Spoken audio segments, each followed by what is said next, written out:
Hello, who are you and where are you from? Hello, my name is Fred Gorsen. I live in the suburbs of the capital in Maryland, Chevy Chase. That's in the north, but now I'm down here in Florida. And where do you live here down here? Yeah, I live in Delray Beach. Oh. I live in a golf and tennis community. Well, I'm sunbirding in a snowbirding rather, in a golf and tennis community in Delray Beach. Oh, okay. Very cool. Yeah, and, for the winter, for the winter. right, snowbirds. Like a lot of people. Right. Like the snowbirds, they come down for the winter and they go back for the summer. Yeah, that's the expression they use. Is they come down maybe in as early as Thanksgiving, Christmas, stay January, February, March, April. They start going home back to the north usually. And you've been doing this for years? No, I'm actually new at that. I just started last year Okay. For a long time. Have you seen much? Oh, by the way, what did you do? Are you retired now? I'm retired now. What did you do I was in before? software development for the aerospace community. Oh. And so, have you seen much difference in the climate since you were a kid? Absolutely. Was raised in Philadelphia, and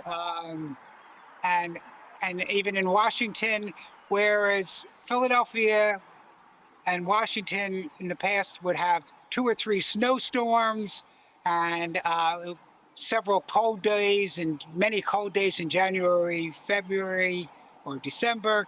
Now it doesn't get too, it stays sort of not too cold through, it seems through Thanksgiving into December, and now it seems like the winter is just a handful of cold days and maybe 1 snowstorm at most. Yes.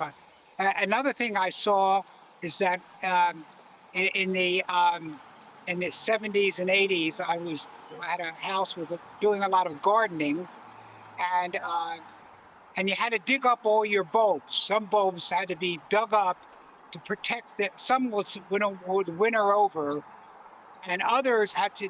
The instructions were to dig them up, or else you'd lose them. Well, over time, I saw that you didn't have to dig them up anymore. If you just threw some quick clippings on them, they last for the winter, because the winter was milder. You didn't get that bitter winter.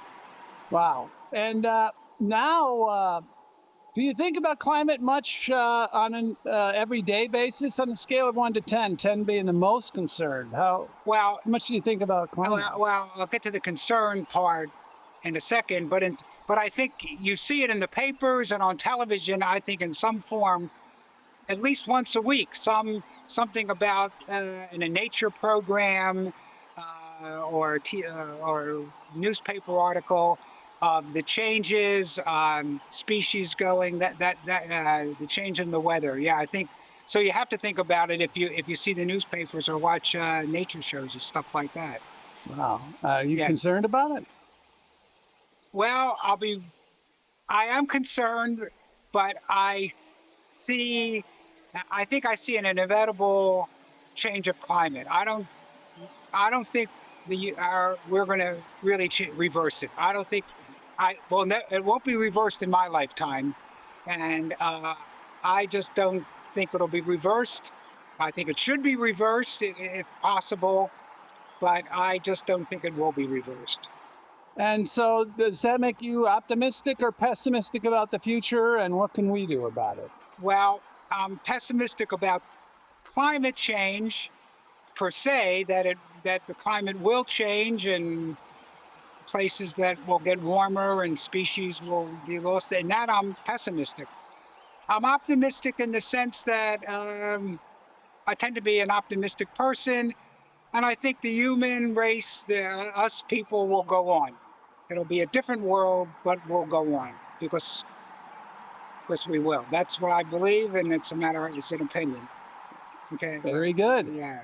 Here on the 25th of January 2023 in Delray Beach, Florida. Thank you again. Okay, well, I hope I did okay. Great, thank you. Thank you.